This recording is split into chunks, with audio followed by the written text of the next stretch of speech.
Hey, I'm Brent Ehrler, and it is December right now. Wintertime fishing, California fishing, so it's actually fairly nice weather. We have had a delayed winter. It's been kind of a long fall. Water's still in the 60s, but the fish are still acting like it's winter, so they want to be deep. To me, wintertime fishing is structure fishing, and especially in Southern California, clear water reservoirs, a lot of rock, a lot of brush down deep.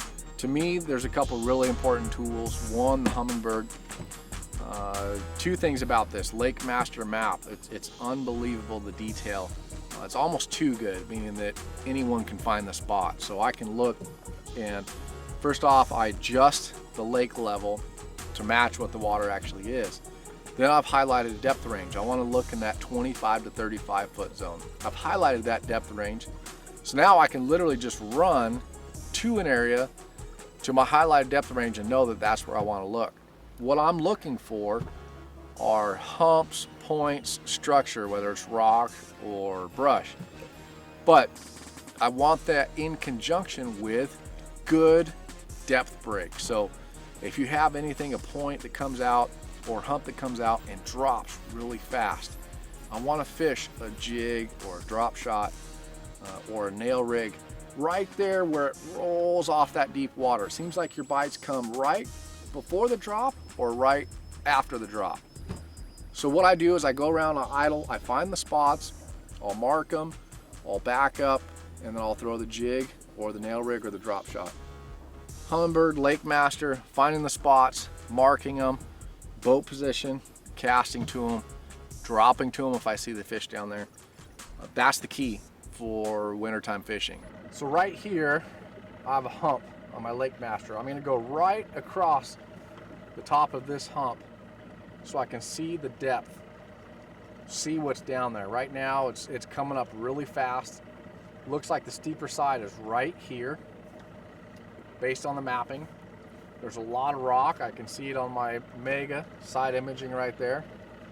So now we're at 33 feet on the top of it. There's actually already, there's fish right there, right before this brush. It's on the break. There's a piece of brush right there, and there was fish right on the other side of that brush. So we have a good combination of rock and brush down there. I can see all the bigger rock right here. So there's another brush pile right on top, more brush coming off on this back side. I like the idea of having both, but right here, I can see it right there as well. It disappears, so it drops off really fast right there. So I'm gonna wanna fish this stuff right here. Okay, here we have rock. Right there, it drops off really fast. I know that there's brush right here because I saw it with my 2D image right there. That's directly under the boat. Here's to this side, which is the left side. This right here and this here, I'm gonna wanna sit out here and cast my jig to this rock here with the brush. This rock, my guess is the fish are gonna be right here around the brush and that rock. It stair steps down, it's flat, and then right there, it just drops off to the abyss. The fish are gonna be there, here, or there. So if I go on this side, I can cast and hit fish in 3 different spots. 1, 2, 3. So I can keep my bait in the strike zone longer by being out there. So I'm gonna go and waypoint this right here. So now I can spin the boat. I'm gonna come right over here and cast across onto that stretch. I have my waypoint right on the edge right there, so I know to go outside of my waypoint so I can cast across it and fish that whole section. So from what I can tell, where that came out and dropped really fast, we're out in 77 feet of water right now off on the side of that. So I'm fine with that because I know in a cast I'm going to be in 30, 35 feet of water. One thing I do is I turn the sonar off. What that does is it does not have interference with my trolling motor transducer. With this type of depth, when we're talking 30 plus, if you have the back transducer on as well as the front, you get interference because they're kind of talk to each other. So turn this off. I have my waypoint. I know I'm going to get it close to my waypoint, and I'm going to cast up to this side of that hump and get brush, rock, and break all on one cast. So we're here. Now let's try and catch something. You know, traditionally, when I'm just starting on a spot, I want a bait that I can fish faster. You know, I don't know whether to slow down and fish it with a slow bait, drop shot, or the nail rig. I say that slow because a 3/4 ounce jig, you can fish very fast. This is a Boss jig. It's a 3/4 ounce jig. I tied the skirt. It's just a green pumpkin skirt. Water's really clear, so I want dark green pumpkin. That's one of my favorite pumpkin colors. So 5-inch Yamamoto twin tail trailer, and I've paired this with 14-pound Sunline Sniper, and then this is the Ishman Road frog rod. It's a 7.4 heavy action rod. The reason I'm going with a frog rod is it's 7.4. With a 3/4 ounce jig and I'm making long casts, I want a longer rod to be able to take up more line when I set the hook. The reel, I'm going with a Steez A 7.1 gear ratio reel. The 7.1's a little faster, so I can take up that line, set the hook, and again, making far casts is key. So with a 3/4 ounce jig, I can fish it faster and cover water. Now, if I find spots that are holding fish, then I can slow down with the drop shot or the nail rig. But to start off, I want the jig because I can cover water and I can feel what's down there. I can feel the rock faster, I can feel the brush faster, and hopefully pinpoint the spot within the spot where the fish are at. So right now I'm getting on the corner of this break, and I'm sitting in 70 feet of water right now. 72 feet of water. Here's my waypoint there. I'm in 72. I'm gonna want to cast from here up to the top of this hump and fish that stretch right there. So even though it's 70, my cast is gonna be in 30.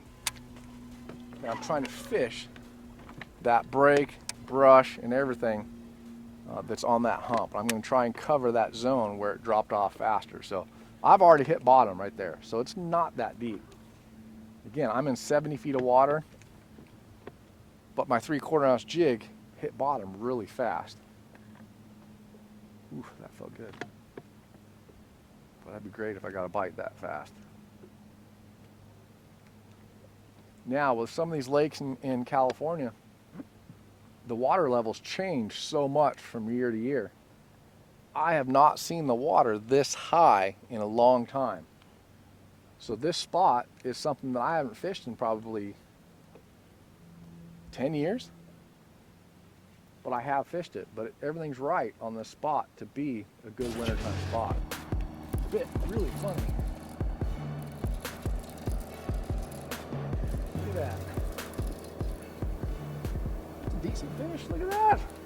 Second cast on that spot with a jig. Barely hooked, get in here. Okay, so it doesn't happen all the time like that, but literally idled across the spot, found the better combination of rock, brush, depth, and everything. I picked up the 3/4 ounce Boss with the Yamamoto twin tail on there. Second cast, I caught one. That's a fat fish. Look at that. It's a short one, but it's a 2 3/4 pounder. Nice fish. Perfect. Essentially right now I'm fishing main lake points, and a lot of these I don't actually have to idle over. I can just see on the mapping what I like. What I like right here is there's a creek that goes in.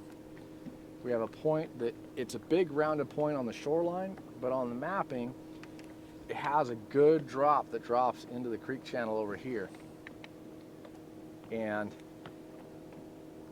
same thing as before, I'm in 70 right now and I'm casting to about 25. And so I'm trying to get that underwater point. It has a small point here, but on the land it's just a big rounded sweep, but underwater there's a defined point. And I'm fishing on that creek channel side and that break where it drops off into the creek channel. So I'm gonna fire the jig a couple times, and nothing happens, I'll pick up that nail rig and then move on. So what I'm trying to do now is, instead of casting to one point to try and get one bite, I'm trying to fish a lot of points and make fewer casts to the point, because I'm kind of under the impression that the bites happen fast and then they don't happen, meaning that there's an active fish on these points, and I think that they probably feel the transducer clicking, they feel the commotion of us. It's so calm out here and the water's so clear that I think the fish know something's not right.